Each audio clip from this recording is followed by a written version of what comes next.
Hola, en este día te damos la bienvenida a una charla muy especial de la Iglesia Pionera.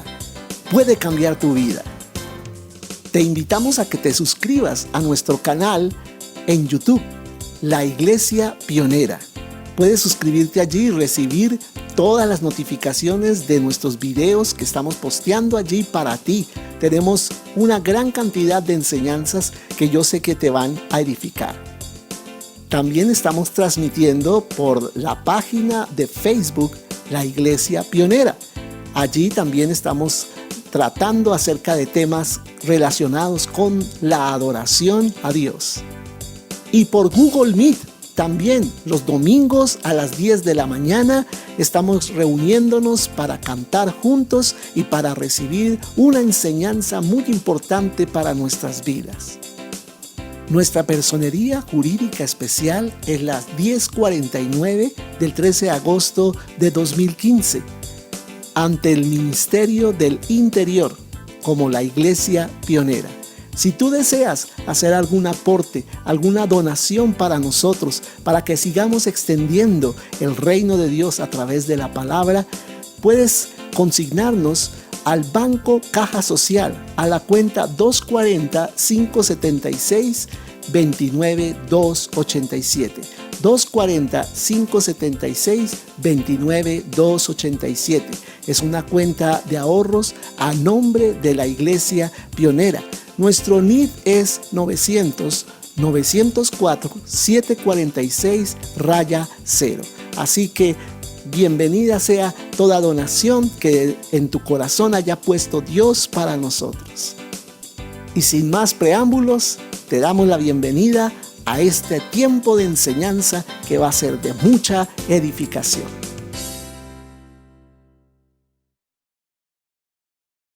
Vamos a abrir la palabra del Señor en la primera carta de Pedro, capítulo 5, versículos 6 al 11.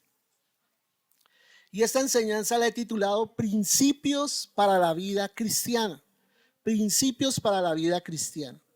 Entonces vamos a ver algunos principios y el primero de ellos, para los que toman nota y están ahí pendientes, les voy a decir, el primer principio que podemos escribir allí es el principio de la humildad ante Dios. Amén. ¿El principio de qué?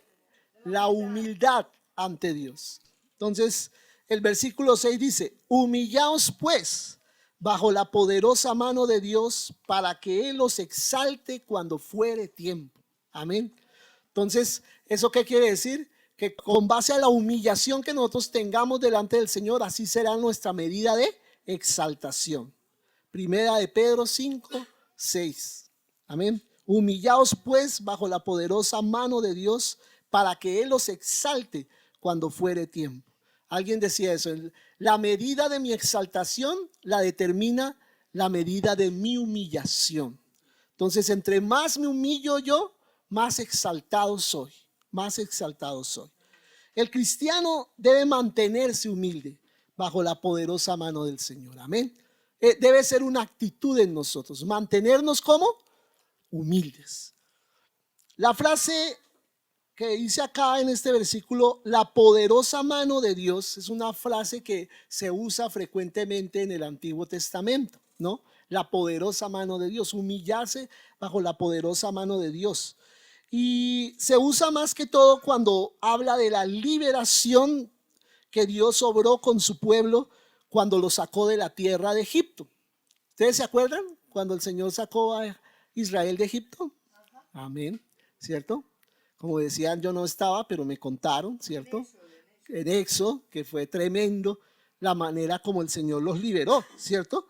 Y dijo Moisés al pueblo de Israel, anota allí, Éxodo 13:9, ¿no? Muy bien, Emilcita. Éxodo 13:9. ¿Qué dice el Señor? O más bien decía Moisés al pueblo. ¿Qué le dijo? Por cuanto con mano fuerte te sacó Jehová de Egipto. Dice al final del versículo 9. Por cuanto con mano fuerte, ¿qué? Te sacó Jehová de Egipto. Entonces ahí está hablando de la diestra del Señor, la mano poderosa de Dios. También dice en Deuteronomio, el capítulo 3, versículo 24. ¿Qué dice la palabra? Señor Jehová, tú has comenzado a mostrar a tu siervo tu grandeza y tu mano poderosa. Amén. ¿A quién está hablando ahí? Nuevamente, Moisés, ¿cierto? Has comenzado a mostrar a tu siervo tu grandeza y ¿qué? Y tu mano poderosa. ¿Por qué? Porque ¿qué Dios, dice la palabra, y dice aquí Moisés inspirado por el Espíritu Santo, ¿qué Dios hay en el cielo ni en la tierra que haga obras y proezas como las tuyas? Amén. Tremendo, tremendo. Otra palabra en Deuteronomio, capítulo 9, versículo 26. Dice Moisés, y oré a Jehová diciendo, oh Señor Jehová, no destruyas a tu pueblo y a tu heredad que has redimido con tu grandeza, que sacaste de Egipto, ¿cómo? Con mano poderosa. Deuteronomio 9, 26, ¿no? Entonces ahí estaba mostrándonos lo tremendo del Señor, amén, la mano poderosa de Dios. Y aquí que está diciendo el versículo, humillaos ante la poderosa mano del Señor, amén. La idea es que la poderosa mano de Dios está al control, escucha, la mano de Dios está al control del destino de su pueblo. Si el pueblo acepta lógicamente su dirección con humildad y con fidelidad. Amén. Y esos debemos ser nosotros. Personas que con humildad aceptamos ¿qué? La guía del Señor. Aceptamos que el Señor nos dirija. Aceptamos que el Señor diga por dónde debemos dar nuestros pasos. Entonces este es el ejemplo que yo quería dar con respecto a esta expresión, la mano poderosa de Dios. Y fue tremendo, ¿no? Todo lo que el Señor hizo por el pueblo de Israel al sacarlo de Egipto. Un imperio tan poderoso, un imperio dominante en ese tiempo en el mundo, tenía subyugado al pueblo de Israel y sin embargo el Señor mostró su grandeza y con su mano, ¿qué hizo? Los sacó de la esclavitud. Aleluya. Otro ejemplo que quiero colocar antes de pasar al segundo principio. El otro ejemplo es la vida de José. Después de todo lo que José tuvo que pasar en su vida, él les dijo a sus hermanos que una vez habían tratado de matarlo. ¿Qué les dijo a sus hermanos? Entonces vamos a ver Génesis capítulo 50, versículo 20. Génesis 20, 50, 20, ¿no? Los voy a tener ahí buscando en la palabra. Y qué bendición que hayan traído la Biblia. Qué bueno. La Biblia es el mejor libro que pueda existir. Y dice, vosotros pensasteis mal contra mí, ¿cierto? Eso dice José. Vosotros pensasteis mal contra mí, mas Dios lo encaminó a bien para hacer lo que vemos hoy, para mantener en vida a mucho pueblo. Amén. Y mi meditación esta semana precisamente ha sido la vida de José y particularmente el momento en que José se reconcilia con sus hermanos, ese proceso de reconciliación. Aquí ya está hablando del proceso final, ya como José está viendo todo ya al final de ese proceso, pero no fue un proceso fácil, ¿cierto? De que los hermanos se reconciliaran con José y José con ellos, ¿cierto? Fue un proceso siempre difícil de volver a confrontar después de más de 20 años lo que habían hecho con él y cómo él se mantuvo fiel, amén. Y él, mira lo que dice aquí, mira lo que dice ese versículo 20 del capítulo 50 de Génesis. Vosotros pensasteis, ¿qué? ¿Qué pensaron contra él? Mal. Ustedes pensaron mal contra mí, pero Dios lo encaminó todo a bien. O sea, volvió eso que ustedes habían pensado hacer mal contra mí, lo volvió en algo bueno, para hacer lo que vemos hoy. ¿Y qué fue qué era lo que estaban viendo ahí?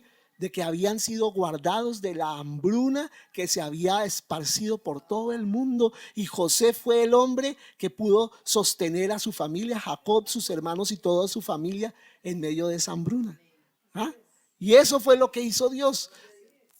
separar a José para ese momento particular, crucial de la vida, no solo de Jacob, no solo de los hijos de Israel, sino de todo el propósito que Dios tenía para que siglos después viniera el Mesías y siglos después nosotros fuéramos receptores de la bendición de Dios, ¿no? O sea, mira, con un solo hombre, todo lo que el Señor cumplió a través de este gran hombre, José, en Egipto. Entonces nosotros como cristianos nunca debemos albergar en nuestro corazón resentimiento, ¿sí? Por todas las experiencias que hayamos pasado en la vida, por todas las situaciones difíciles que hemos vivido, no guardemos resentimiento, ¿cierto?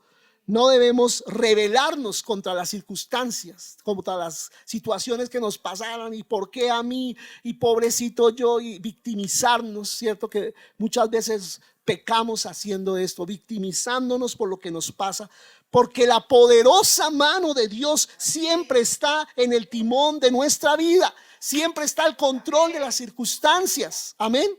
Entonces no veamos las cosas como, ay, pobrecito yo, si se dan cuenta, y lamiéndonos la herida y autocompadeciéndonos, y ven que todo lo que me pasa, todos me odian, nadie me quiere, ¿cierto? Porque así nunca vamos a surgir, nunca vamos a levantar cabeza.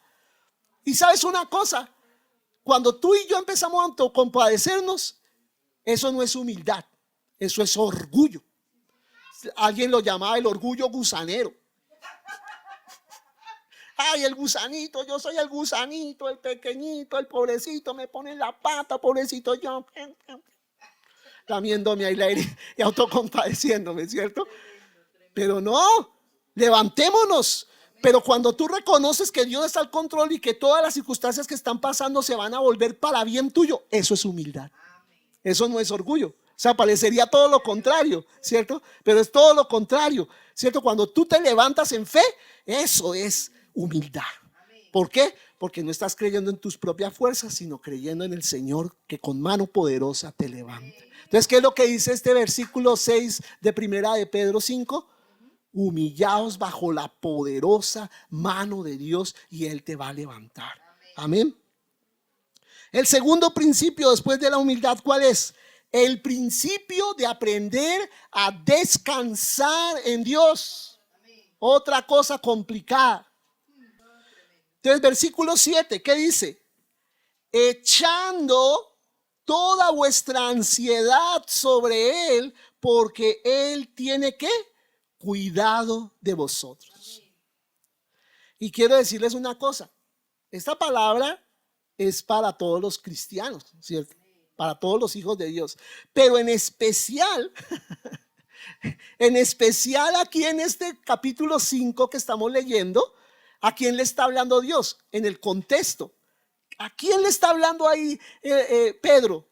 O sea, el Señor a través de Pedro. ¿Sabes a quiénes? A los pastores. ¿Qué le dice a los pastores? Echando toda vuestra ansiedad sobre Él, ¿cierto? Porque Él tiene cuidado de vosotros. Vuelvo a decir, es para todos, ¿cierto? Pero mira que habla específicamente a los ministros que tanto nos llenamos de ansiedad por las situaciones que pasan a nuestro alrededor.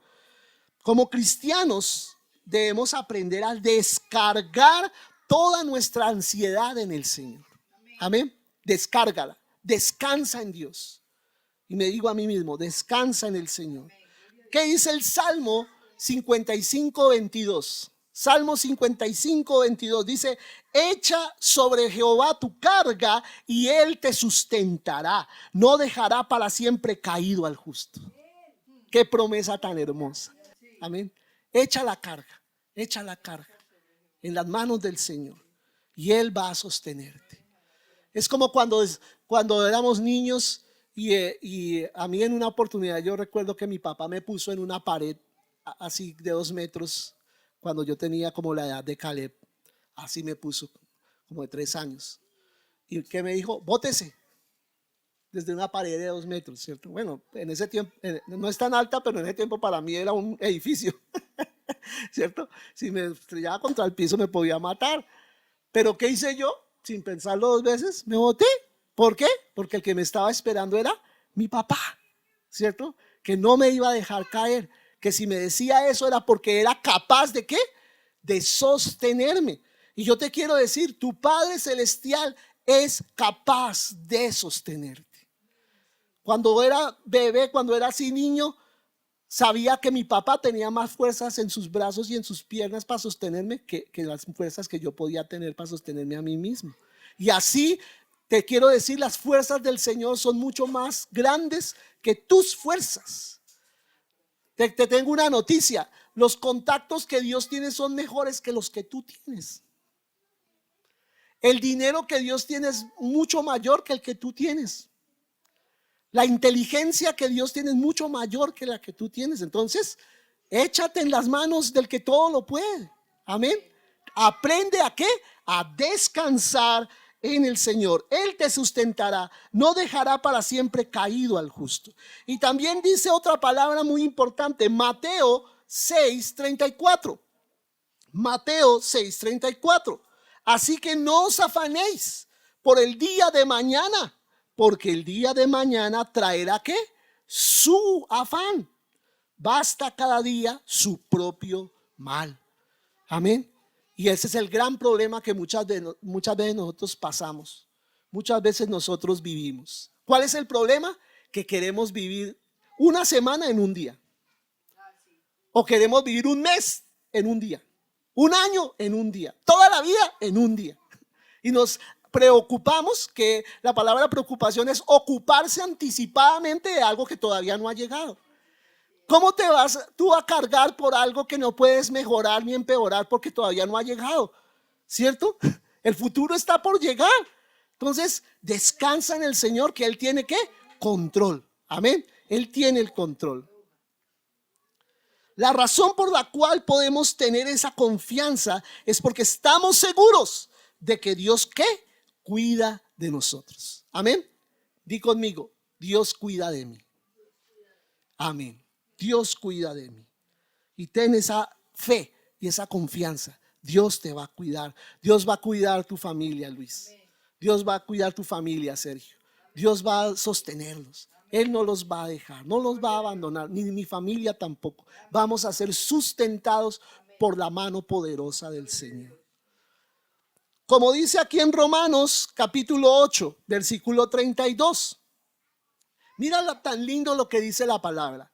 El que no escatimó ni a su propio hijo, o sea, Él no lo reservó, Dios no reservó a su hijo, sino que lo entregó por todos nosotros.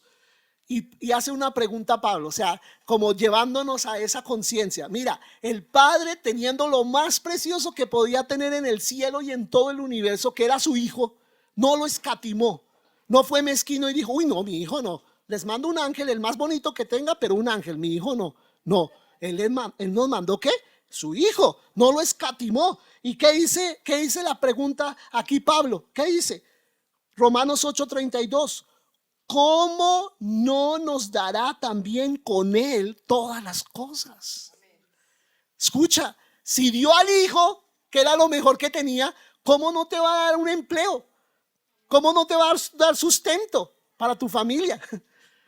¿Cómo no te va a dar una casa, que tú mereces tener una casa? ¿Cómo no va a darte un automóvil? ¿Cómo no va a darte cosas que son necesarias para tu vida, para tus hijos, para la universidad, el estudio de tus hijos, para todo lo que tú has pensado y planeado sanamente en tu corazón lograr? ¿Cómo no te va a dar todas las cosas si te dio al hijo? Si te dio al hijo, está dispuesto a darte todo. Amén.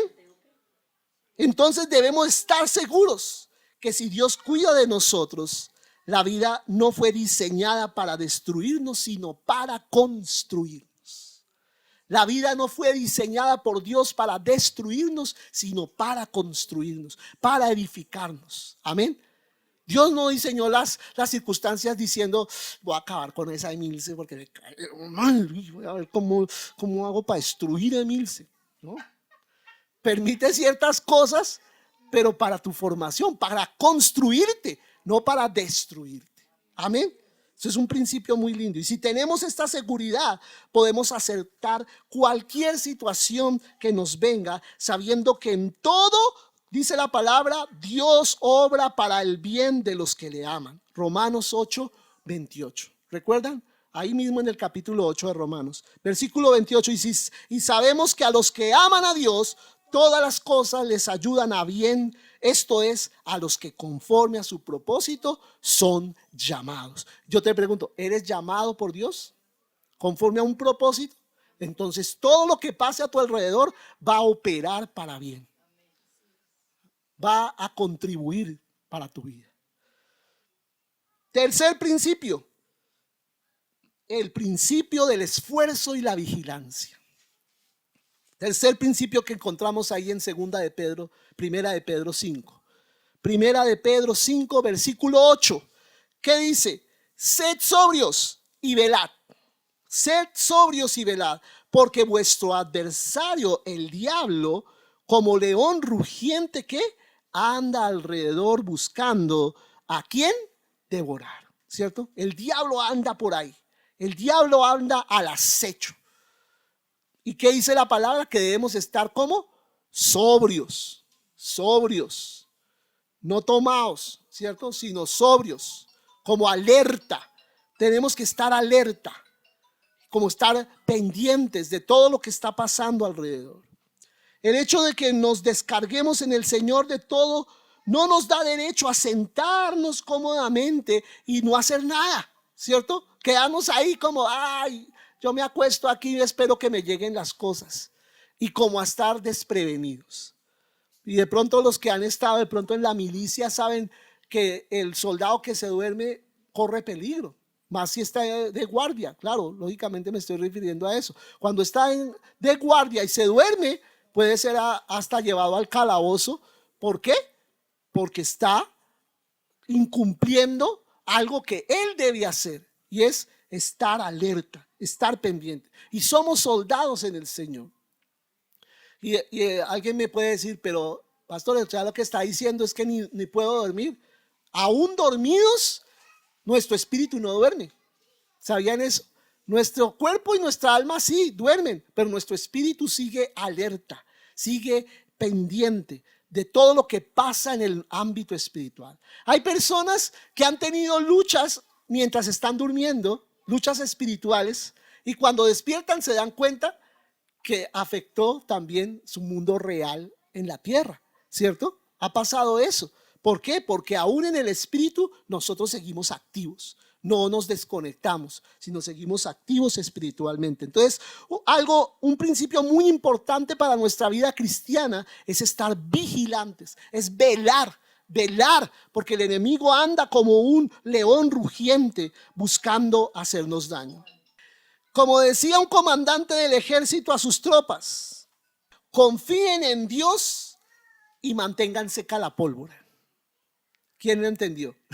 Confíen en Dios y mantengan seca la pólvora. O sea, a pesar de que estoy descansado en el Señor, estoy preparado a cualquier ataque, ¿sí? Estoy preparado con la pólvora seca, de modo que el enemigo no me coja desprevenido. Amén, es lo que quiere decir.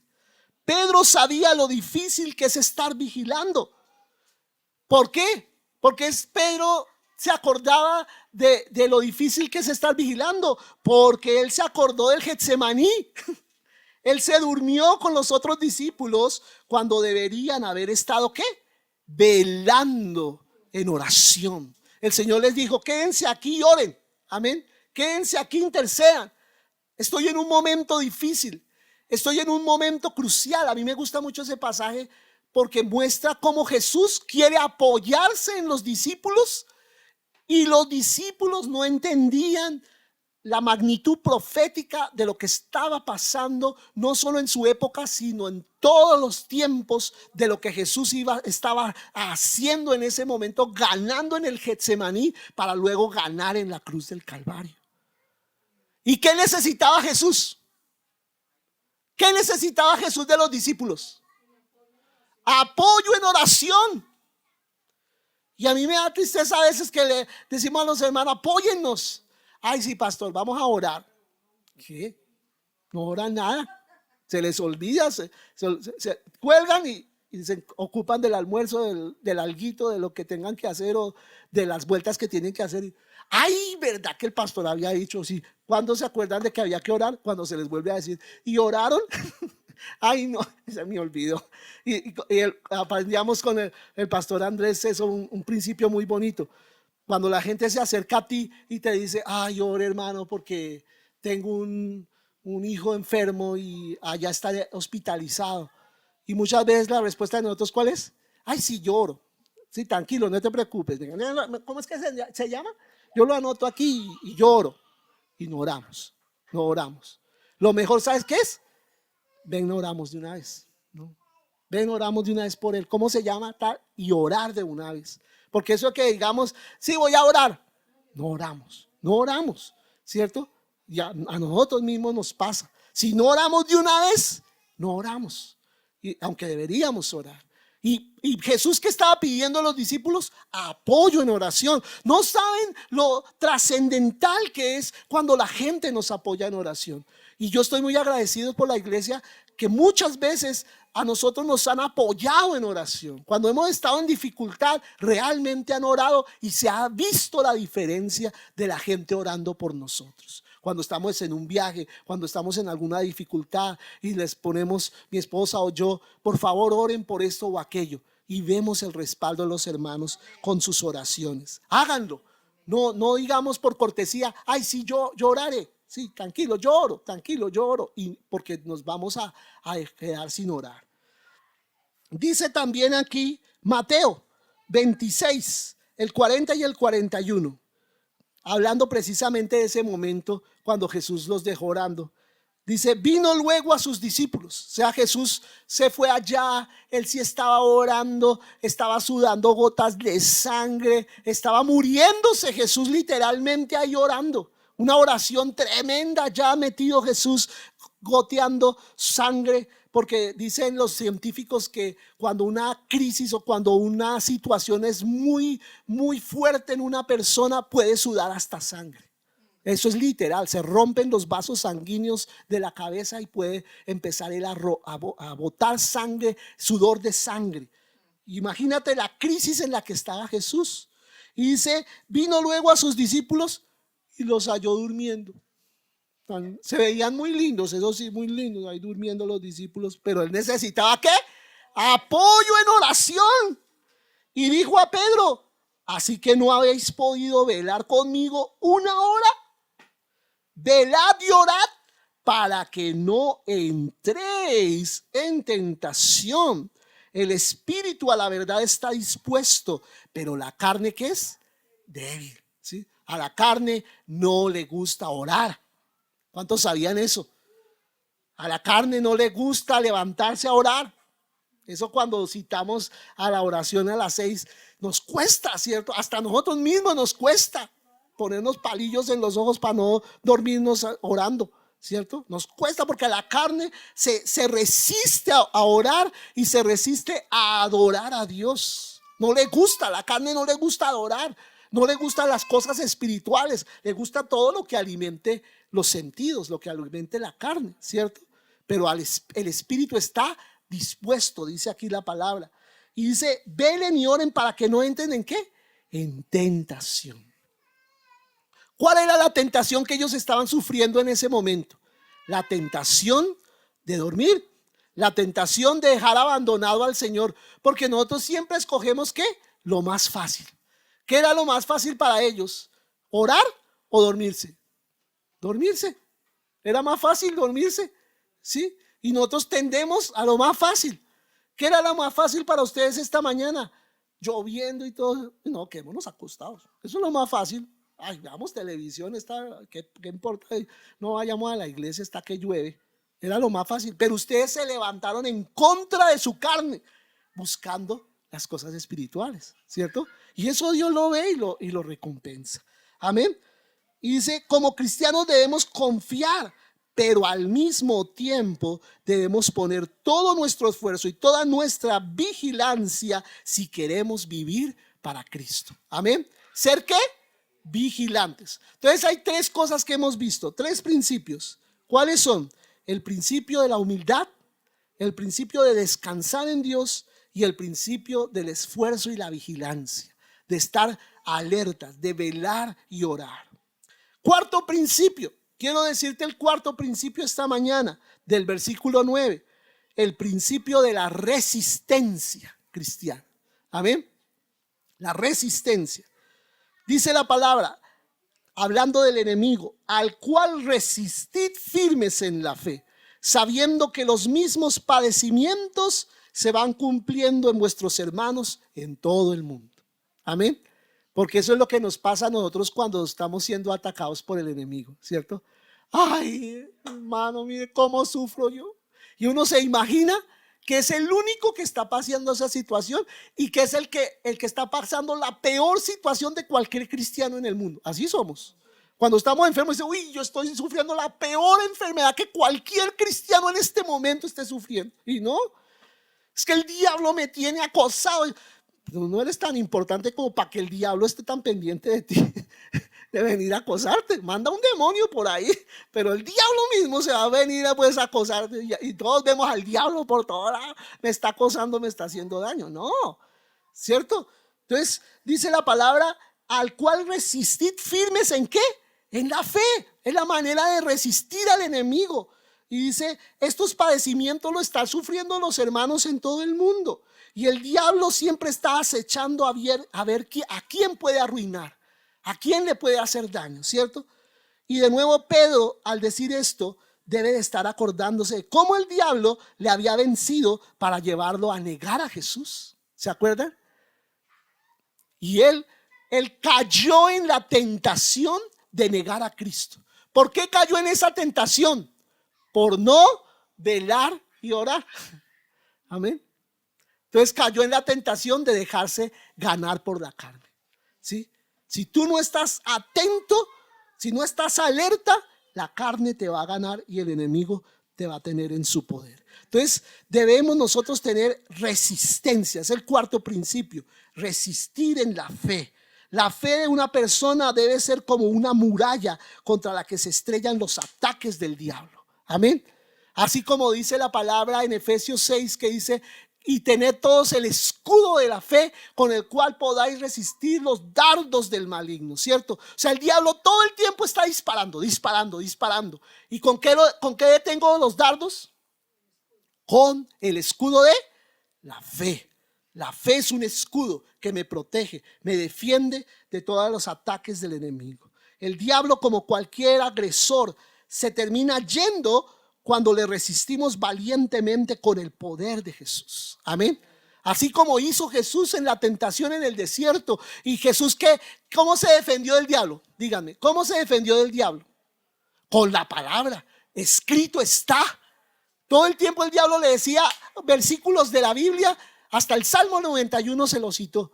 ¿Y qué decía Jesús? Escrito está. Y con la misma palabra contrarrestaba los versículos que el diablo usaba para tratar de disuadirlo a hacer cosas que Dios no lo había mandado a hacer. Amén. Y cuando él dice, escrito está, no tentarás al Señor tu Dios, no se está refiriendo a él como diciendo, no me tentarás a mí que soy Dios. No está diciendo ahí. Está diciendo es que Dios le dijo a él, a Jesús, le dijo, no me tentarás, botándote al vacío de donde el diablo te está diciendo, ¿cierto? Solo para probar de que yo sí estoy contigo, ¿sí ves? O sea, no harás cosas que pongan a prueba a Dios. Tú no necesitas poner a prueba a Dios. Eso es tentar al Señor, ¿cierto? Y entonces aquí nosotros nos damos cuenta que la única forma de contrarrestar los ataques del enemigo es con la palabra de Dios. Y la palabra de Dios, ¿qué trae? Fe. Amén. Porque la fe viene por el oír. ¿Y el oír qué? La palabra de Dios. Por la palabra de Dios. Amén. Por la palabra viene la fe. Si tú te la pasas alimentándote de revistas, del internet, de las redes sociales, de la televisión, eso no te va a traer fe. Eso te contamina, ¿sí? Antes te contamina de cosas que no debes ver, de cosas que no debes ni siquiera ponerte a pensar. Pero la palabra, por eso pasar tiempo, así sean 15 minutos diarios con la palabra, alimenta tu fe. Y por eso muchos cristianos andan así, todos débiles, así, debilitados espiritualmente. Entonces, la forma de contrarrestar los ataques del enemigo es la palabra, la fe en la palabra de Dios. Y es el cuarto principio, la resistencia que adquirimos en Dios. Y el quinto y último principio que quiero compartir contigo en esta mañana está en el versículo 10.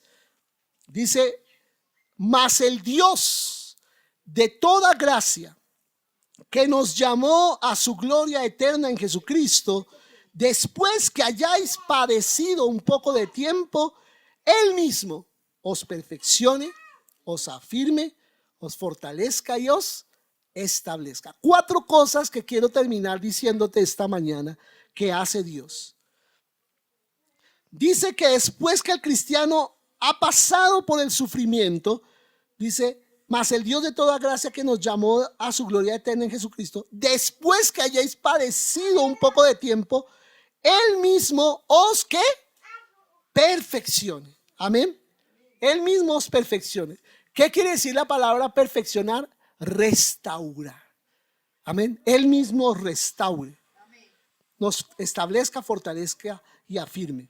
Hay toda una enseñanza detrás de cada una de estas palabras que Pedro da aquí, y cada una tiene o dice algo acerca de lo que el sufrimiento está diseñado para lograr en cada uno de nosotros. Amén. ¿Qué hace el sufrimiento en nosotros? Porque cualquiera de nosotros diría: ¿qué padre es ese que tenemos que nos manda sufrimiento? ¿Quiénes de nosotros como papás queremos que nuestros hijos sufran? Ninguno. ¿Sí? Nosotros de pronto, no sé, cada uno de nosotros, pero nosotros crecimos con muchas privaciones en nuestro hogar, ¿cierto? Muchas dificultades económicas, muchas dificultades que nos impidieron lograr muchas cosas que soñábamos o comprarnos cosas que queríamos, ¿cierto? Y ahora esta generación de papás han dicho: mis hijos no van a sufrir esas privaciones, y se han ido al otro lado a darles de todo. Darles de todo, ¿para qué? Para que no sufra. Ojalá lo tenga yo en una vitrinita allí en la casa para que no se me esportille el niño. ¿No? Es necesario en nuestras vidas que el sufrimiento. Como decía alguien, los hijos se deben criar con un poquito de frío y un poquito de hambre, ¿cierto? Para que ellos sepan lo que es sufrir, ¿sí? ¿Por qué?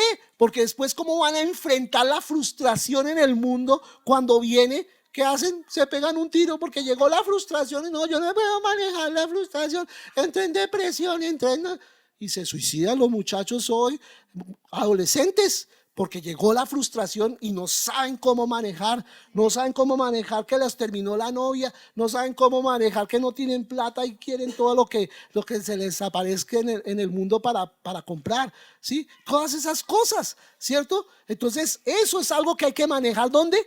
En el corazón, en el corazón. Y Dios ha diseñado periodos de sufrimiento para nosotros como cristianos para que crezcamos espiritualmente. ¿Cuántos queremos crecer espiritualmente? Yo, pero sin sufrimiento. No, toca con sufrimiento, con un poquito de padecimiento. Amén. Por medio del sufrimiento, entonces yo te voy a decir lo primero que dice aquí: os perfeccione. ¿Qué quiere decir? Que Dios perfecciona o restaura a una persona por medio del sufrimiento. La palabra para restaurar es difícil de traducir aquí en este pasaje, pero es la palabra kartarisein en griego, ¿sí? Que se usa comúnmente para arreglar una fractura, ¿sí? Para cuando alguien está fracturado y lo enyesan, ¿cierto? Entonces, ¿qué están haciendo? Soldando sus huesos, ¿cierto? Eso es kartarisein, ¿cierto? Para ser soldado mi hueso cuando ha sido fracturado. Entonces, la palabra restaurará describe también a las naves que son reparadas después de una batalla o una tormenta, ¿no? Cuando llegan todas maltrechas al puerto, entonces empiezan a arreglarlas. Eso es kartarisein, que están restaurando esa nave para que vuelva a servir otra vez. Y así nos pasa a nosotros, amén. También es la palabra que se usa en Marcos 1:19. ¿Qué dice Marcos 1:19? Dice: pasando de allí un poco más adelante, vio a Jacobo, hijo de Zebedeo, y a Juan, su hermano, también ellos en la barca. ¿Y qué estaban haciendo ellos en la barca? ¿Qué dice Marcos 1:19? Estaban remendando las redes. Amén. ¿Estaban qué? Remendando las redes. Entonces esa palabra remendar habla de restauración. Marcos 1:19. Esta palabra quiere decir suplir lo que falta, arreglar lo que está roto. Amén. Y eso es lo que hace el Espíritu Santo en nosotros. Suplir lo que falta, arreglar lo que está roto en nuestro corazón, en nuestra vida. Amén. Así es que el sufrimiento, escúchame, esta mañana es muy importante. El sufrimiento, si tú lo aceptas con humildad, si tú aceptas con confianza y con amor el sufrimiento que te envía el Señor, ese sufrimiento que pareciera que fuera para destruirte, lo que hace es reparar las debilidades de tu carácter y suplir la grandeza que todavía no tienes. Y suplir la grandeza que todavía no tienes. El Señor repara las debilidades de tu carácter. Tristemente, en la iglesia de Jesucristo, hoy en día tenemos mucha gente que está asistiendo a las congregaciones llenas de Biblia en la mente, llenas de dones del Espíritu Santo, sanan enfermos, hacen milagros, pero no tienen carácter de Cristo. Y yo te digo, toda esa gente, el día en que llegue la prueba, no se van a mantener en pie. Porque los dones no te mantienen en pie. Porque la teología no te mantiene en pie. Lo que te mantiene en pie es el carácter de Cristo formado dentro de ti. Eso es lo que te da estructura. Eso es lo que te da firmeza en el Señor. Si tú no creces en el carácter de Cristo, vas a estar debilitado todo el tiempo y susceptible a que el enemigo te tumbe en cualquier momento. Voy a ponerte dos ejemplos aquí que me parecieron muy interesantes que leía preparando la enseñanza. Se dice que Sir Edward Elgar, fue un compositor, músico, ¿cierto? Inglés del siglo XIX, pero muy tremendo. O sea, leí algo de la biografía del hombre y fue un ilustre, ¿cierto? En ese tiempo. Y él estaba una vez, o sea, siendo un compositor que tocaba con la Orquesta Sinfónica de Londres y todo, estaba una vez oyendo cantar una muchacha un solo de una de sus composiciones. O sea, la estaba escuchando por allá, cómo ella estaba levantando la voz, cantando algo que él había compuesto, una obra que él había compuesto.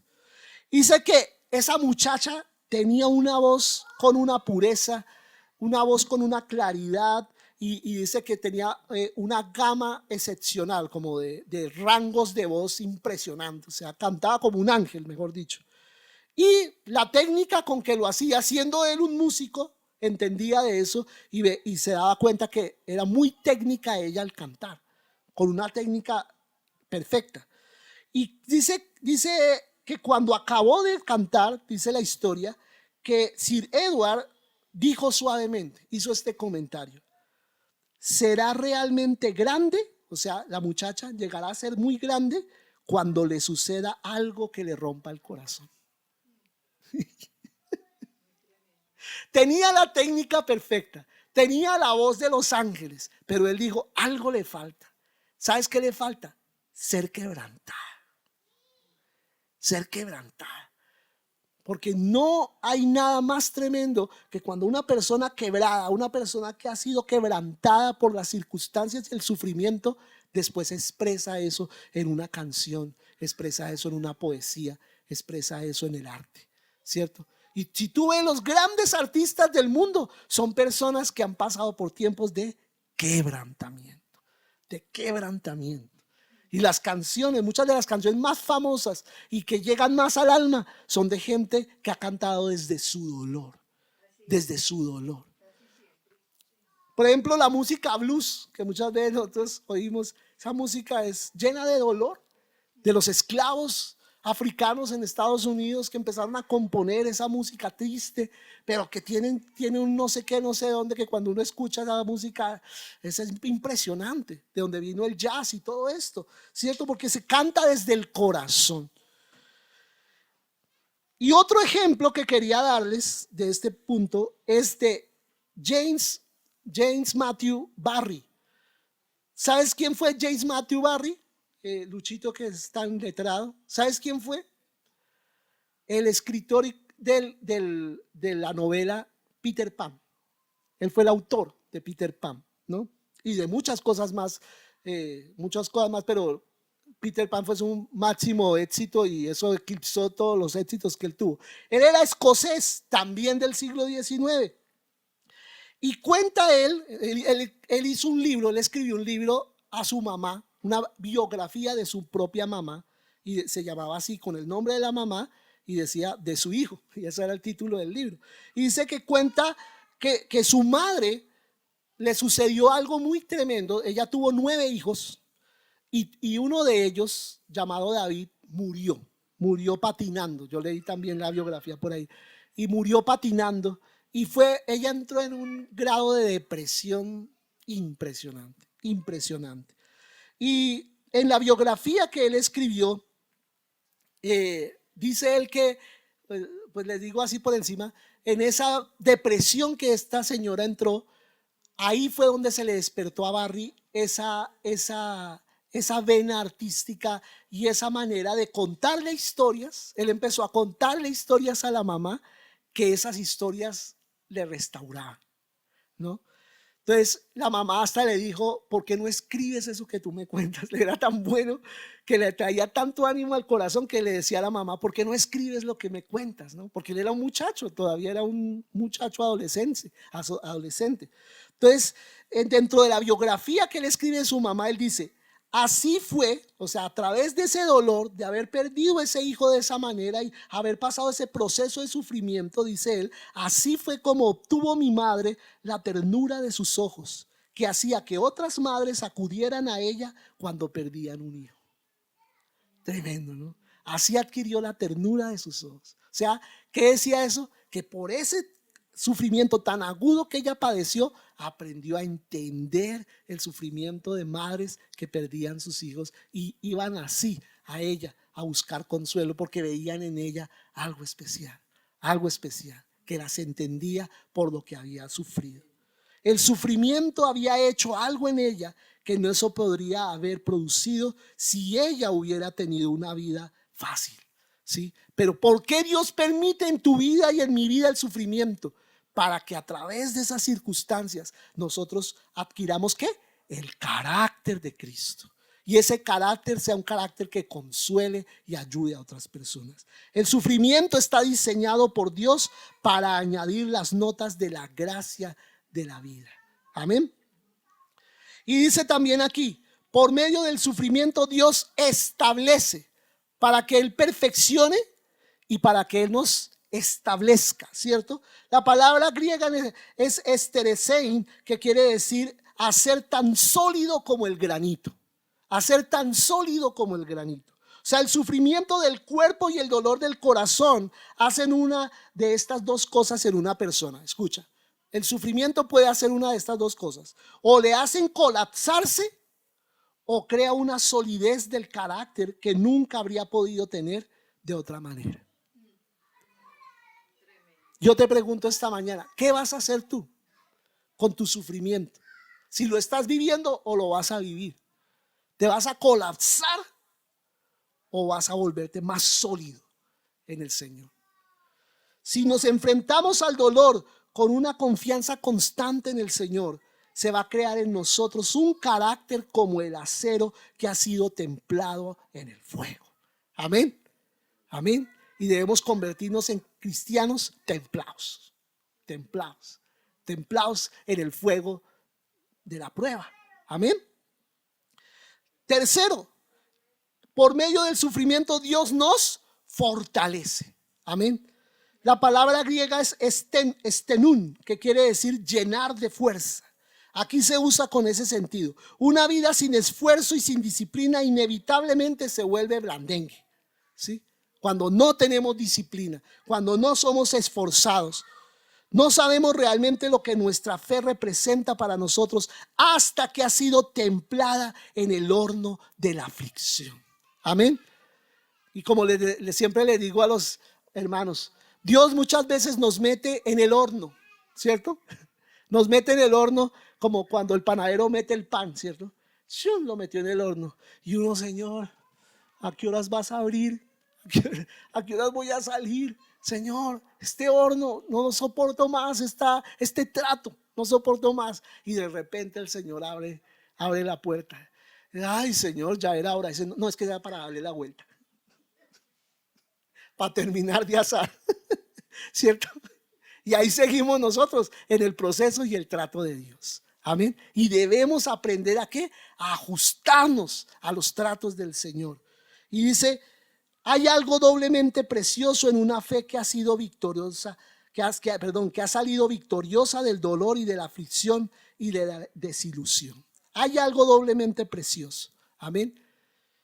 El viento extingue una llama débil, ¿sí? Cuando hay una vela, un soplito y ya, se apagó la vela, ¿sí? Pero cuando la llama es fuerte, escucha, cuando la llama es débil, se apaga con cualquier vientico. Pero cuando la llama es fuerte, lo que hace el viento en lugar de apagar la llama es atizar la llama, ¿cierto? Se atiza y se vuelve una hoguera mayor. Yo te pregunto, ¿cuál es la dimensión del fuego de tu corazón? Si es una llama chiquita, cualquier vientico la va a apagar. Pero si estás realmente ardiendo, a pesar de estar padeciendo el dolor, a pesar de estar padeciendo sufrimiento, esa llama, en lugar de apagarse con los vientos del enemigo, se va a fortalecer y se va a levantar mejor. Así sucede con nuestra fe. Y por último, por medio del sufrimiento, Dios nos afirma. Amén. Y la palabra griega es temelim, que quiere decir echar el cimiento. Echar el cimiento. Cuando tenemos que enfrentarnos con la aflicción y el sufrimiento, ahondamos hasta lo más profundo de nuestra fe.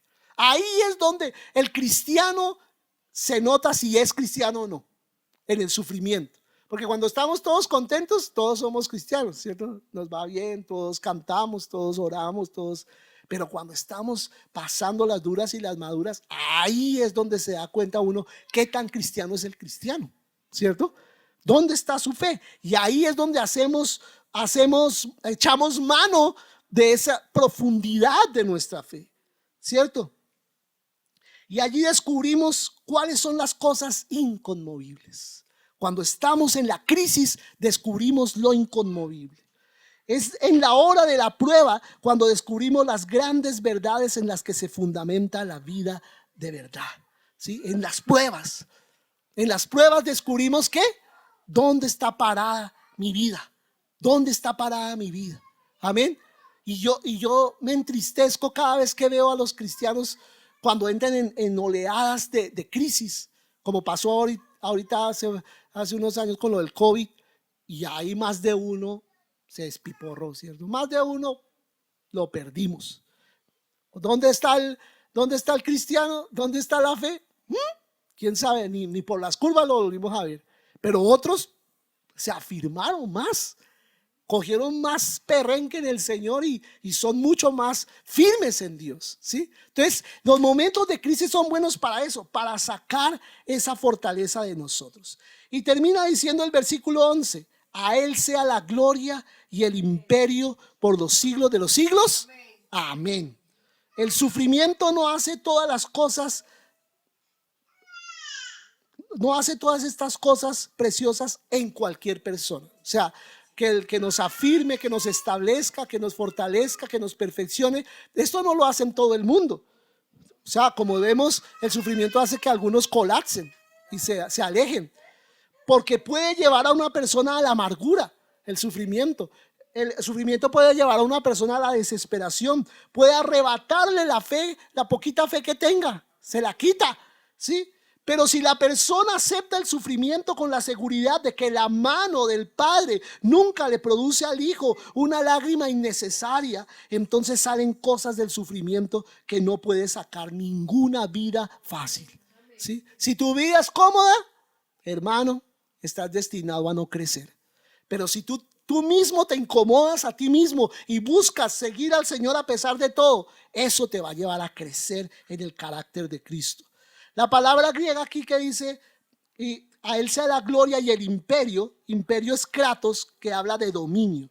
No es una palabra común, pero significa el dominio de Dios que asegura la victoria del creyente a través del sufrimiento. Amén.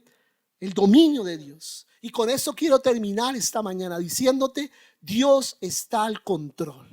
Aunque estés padeciendo situaciones difíciles en tu salud, en tu vida económica, tu vida familiar, tu vida sentimental, no importa cuál sea la situación que estés sufriendo hoy, viviendo hoy, yo te quiero decir: Dios está al control. Dios está al control. Y esta mañana vamos a levantarnos y vamos a orar un momento al Señor y vamos a decirle: sí, Señor, toma tú el control de mi vida.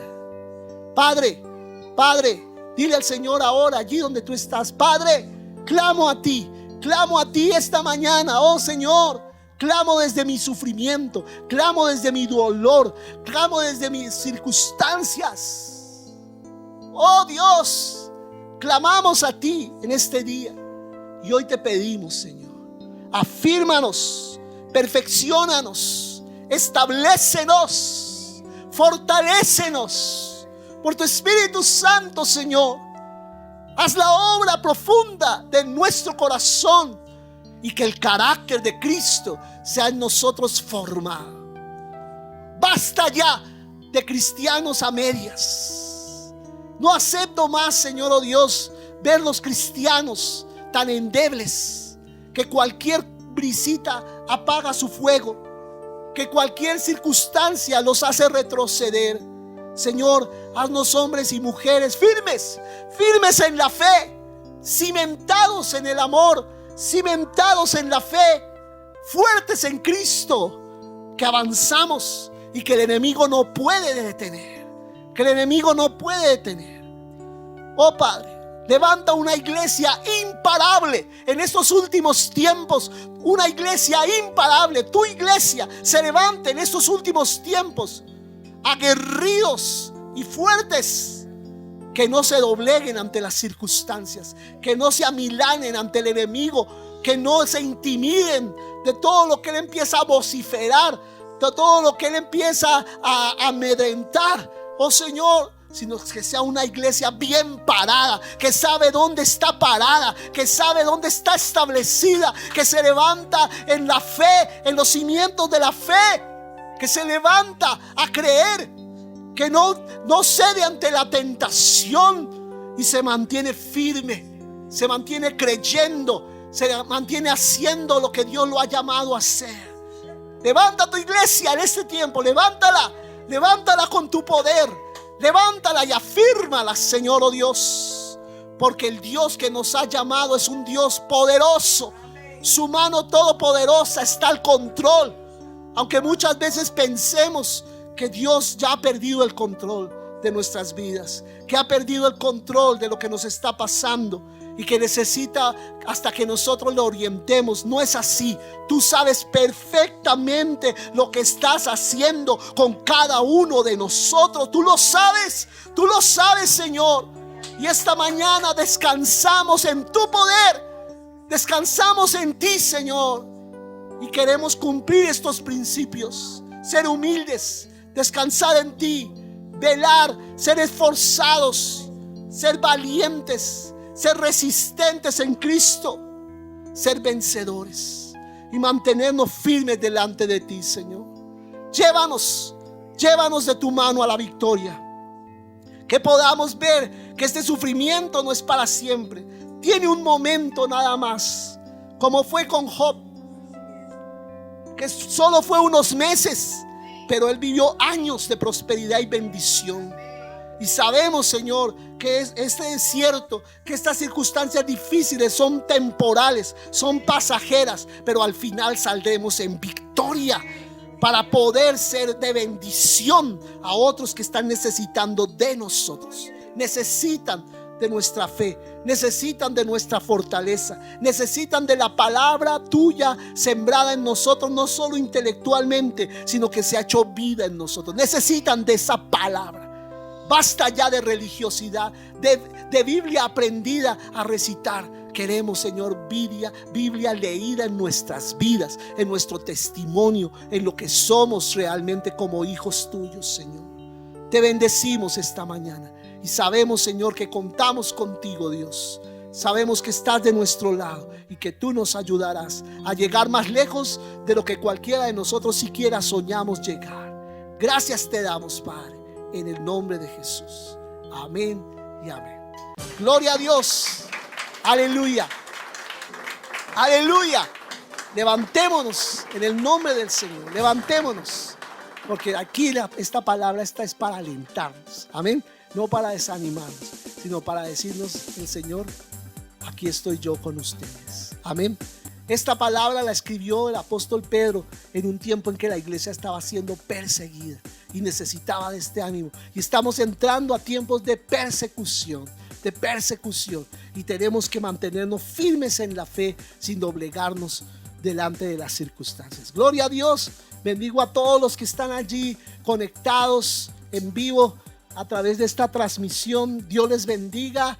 Les animo en el nombre de Cristo a seguir adelante creyéndole al Señor a pesar de las circunstancias. Dios está al control. Conéctate con nosotros el próximo miércoles a las 8 de la noche. Estamos enviando el texto para que ustedes lo puedan leer, subrayar y compartir, que es muy importante para nosotros este tiempo de empoderamiento. El viernes a las 8 de la noche, estas enseñanzas de adoración también son muy importantes. Y también el domingo a las 10 de la mañana nos seguimos reuniendo para adorar, bendecir el nombre del Señor y recibir más de su palabra. Les bendigo en este día, en el nombre de Jesús.